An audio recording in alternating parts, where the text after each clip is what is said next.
연합 공동대표를 맡고 있는 김수동입니다. 반갑습니다.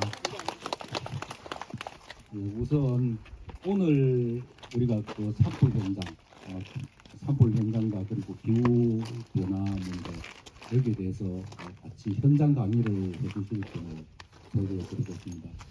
맹지은 박사님은 환경운동연합 자연생태위원이시고 오늘 이 현장에 같이 하기 위해서 새벽 기차를 타고 내려가셨습니다. 맹지은 박사님.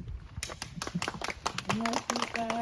네, 오늘 이렇게 귀한 시간에 소중한 분들과 자연을 사랑하는 소중한 분들과 함께하게 돼서 정말 반갑습니다. 이따가 다시 그 낙동강 쪽으로 가서 자연생태복원이 어떻게 되는지 그 이야기도 할 건데 소풍하기도 하고 그렇게 가면 좋겠습니다. 이렇게 잎이 침엽들인 소나무 뾰족뾰족한 거는 침엽들인 소나무, 이렇게 넓은 잎들은 이제 화렵수라고 해요. 이 화렵수들은 이렇게 불에 강하고 반면에 소나무 이런 부분들은 불쏘시개로 예전에 이 소나무 솔방울을 썼을 정도로 굉장히 불에 약합니다. 그러면 이 현장을 다시 한번 가보시죠. 1헥타가 특히 운동장은 많아요. 1헥타라고 합니다. 그러니까 2500헥타가 탔다는 거는 정말 엄청난 우리 숲이 불이 났다 이렇게 보시면 되겠습니다. 안타까운 거는 그 불이 다 사람이 냈다는 게 가장 큰 문제예요. 그런 측면에서 우리 친구들 비롯해서 우리 시민들이 산불에 대해서 보다 더 큰 경각심을 가져야 된다는 것을 확인할 수 있죠. 근데 최근에는 이 산불을 놓고 저희 환경단체하고 산림청이 정반대의 의견을 내고 있어요. 그래서 오늘 그 부분에 대해서도 설명을 드릴 건데요. 산림청이 산불 난 곳을 순차적으로 육림을 하겠습니다. 이렇게 발표를 했어요. 그러면 시민들은 나무를 심고 가꾸는 건 좋은 거다 이렇게 생각을 하실 거예요. 그런데 왜 환경단체들은 그 부분에 대해서 반기를 들었나, 왜 반대를 하나 궁금하셨을 텐데요. 그게 그런 차이가 있습니다. 우리나라에는 조림의 신화가 존재합니다. 1970년도에 우리 산은 완전 민둥산이었어요. 왜냐하면 그때는 땔감이 그 나무였기 때문에 다 그 산에 가서 나무 짐 지고 내려가는 것이 물을 뿌러 가는 것과 다름없는 아주 중요한 일상이었습니다. 그렇기 때문에 산이 되게 헐벗었어요. 그래서 그 당시에 조림을 어떻게 했냐면 모든 국민들이 여기 한 손에 저기 주전자 들고 그리고 묘목 하나씩 가지고 와가지고 그 산에 올라가서 줄을 서가지고 조림을 했습니다. 그 이후로 우리 숲이 잘 형성이 되었는데 조림에서 살아남아 있는 나무가 몇 %일까요? 15%예요. 이거는 환경단체 주장이 아니라 산림청의 자료입니다. 그거는 어떤 의미를 갖냐면요. 숲은 인간의 간섭을 하고 못 살기만 안 하면 저절로 잘 커요. 그때 1970년도에 저희가 조림도 했지만 그 뒤로는 이 화석 연료로 바꾸면서 주로 석유를 떼기 시작하면서 나무를 더 이상 손대지 않았어요. 나는 땅속에 움싹이 있었던 거예요. 그래서 그 움싹이 숲을 이루었던 거죠. 그리고 또 하나는 차이가 있습니다. 옛날에는 사람들이 밟고 영차영차해서 나무를 심었지만 포크레인은 저 꼭대기까지 굉장히 많은 나무들을 다 싸그리 자르면서 올라갑니다. 그렇게 해서 모든 지금 살아있는 나무들도 이 산불이라는 게 그렇습니다. 어떤 곳은 산불이 많이 머물면은 그곳이 나무가 아주 쫙 타버리지만 그렇지 않고 도깨비불이라고 있어요, 여러분. 산불은 산과 산 사이를 넘어다니고 강을 넘어다녀요. 바로 그게 기후의 영향, 바람의 영향 때문에 그런 거거든요. 그렇기 때문에 산불이 난다고 해서 모든 산이 다 새까맣게 쑥덩이가 되는 것은 아닙니다. 그런데 그런 곳을 나무를 다 이 산불이 났다는 이유만으로 지금 모두 벌채를 하고 있어요. 그래서 저희는 그 부분에 대해서 안 된다라고 주장을 하고 있는 것입니다. 연기라는 게 있어서 나무를 함부로 자를 수가 없습니다. 그런데 산불이 났다 아니면 그 병충해가 입었다 하면은 허가도 안 받고 나무를 자를 수 있는 이 기회가 생긴 거예요. 지금 대단히 벌목이 이루어지고 있어요. 그런데 아까 그 포크레인도 무섭지만 포크레인이 올라가기 위해서는 많은 길들이 필요해요. 그리고 포크레인의 특성상 뭐 여기 피해가고 살아있는 나무 피해가고 뭐 이런 게 아니라 싸그리 다 쓸어가는 거거든요. 그렇기 때문에 이 산사태의 위험은 더 커집니다. 최근에 기후변화로 인해서 우리가 뭐 많은 무더위도 있고요. 그리고 이 탄소가 굉장히 많은 원인인데요. 사실 이 나무 한 그루 한 그루가 탄소를 다 저장하고 있어요. 그런데 이 탄소를 베서 그 저장하는 것을 다 없애고 그거를 또 펄프 이렇게 펠렛으로 막 태우기도 하거든요. 그러면 저장해서 없애고 태워서 발생하고 굉장히 심각한 기후 위기를 더 초래하는 그런 어마어마한 나쁜 행동입니다. 그래서 작년에 열린 기후변화 당사자국 회의에서는 앞으로 2030년부터는 절대 벌목을 전 세계적으로 금지하라는 것에 대해서 105개국에서 합의할 정도로 벌목의 문제는 그렇게 쉬운 문제가 아니고 그래서 저희가 그런 모두배기를 중단해라 이제 그런 측면의 운동을 하고 있습니다. 우리는 자연의 보호를 받고 살고 있는 사람이지 저희가 이 많은 숲과 이 나무를 다 키운 게 아니에요.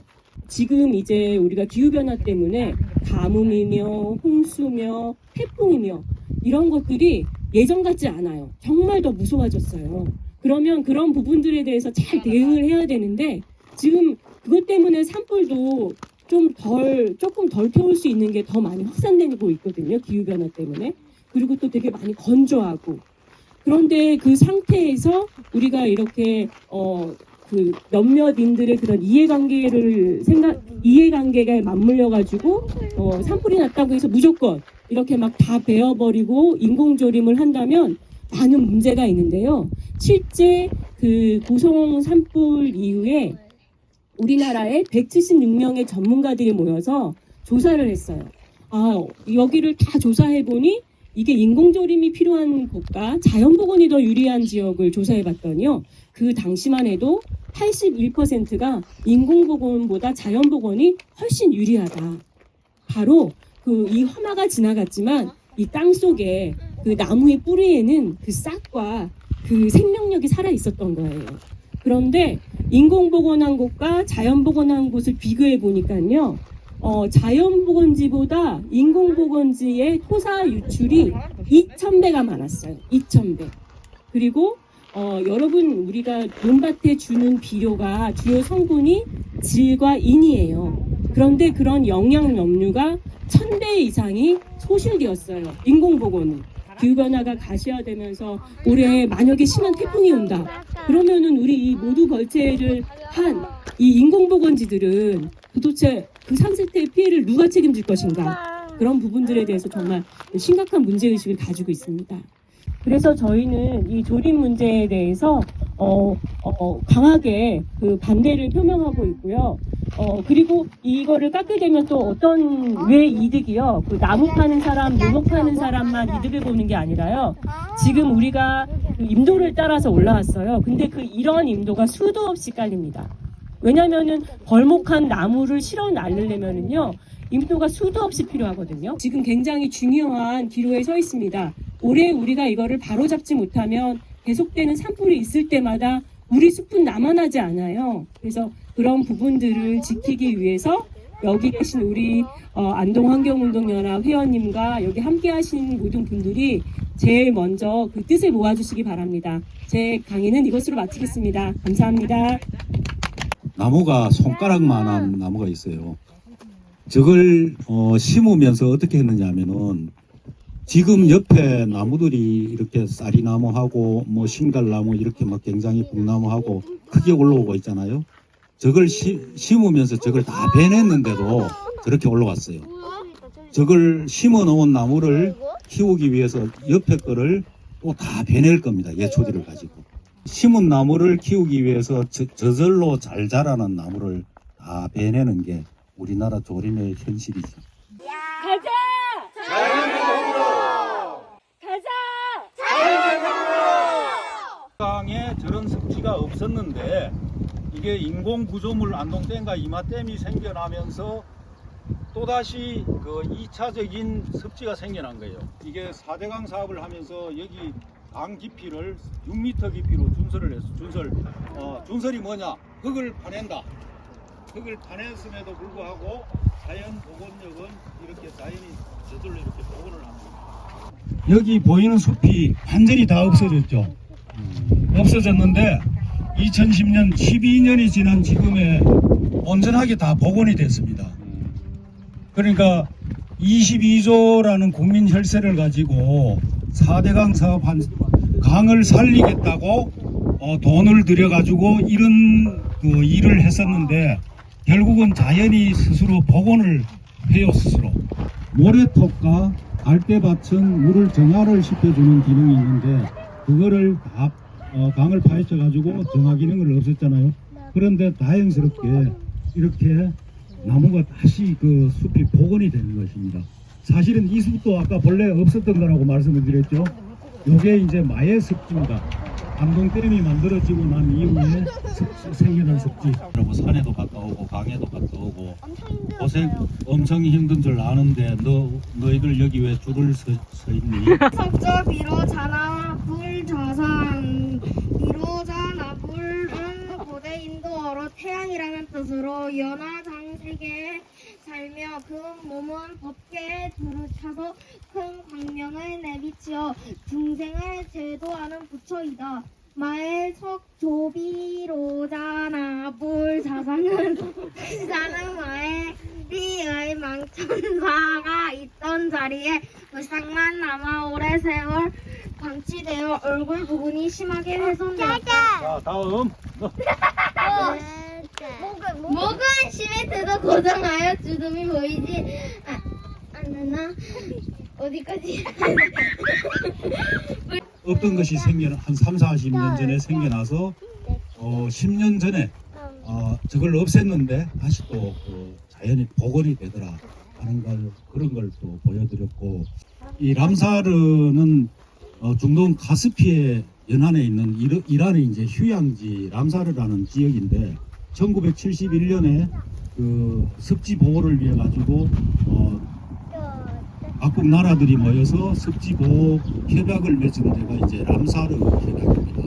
그래서 람사르 습지로 지정이 되면은 이제 보호 지역으로 지정이 돼서 훼손을 못하게 지원을 하고 또 관리를 하는데 우리나라 전 세계 158개국이 여기에 가입을 했고 지금 람사르 습지로 지정된 데가 세계적으로 1700 군데가 있고 우리나라도 11군데가 람사르 습지로 지정이 되어 있습니다. 그 람사르 습지로 지정되어 있는데 우리나라는 대표적으로 제주도에 2군데가 있고요. 순천만 그리고 정녕 오포로 이러한 데가 포함해서 11군데가 있어요. 자연은 하면은 내비도 자 자연은 내비도 약하다 자연은 내비도 자연은 내비도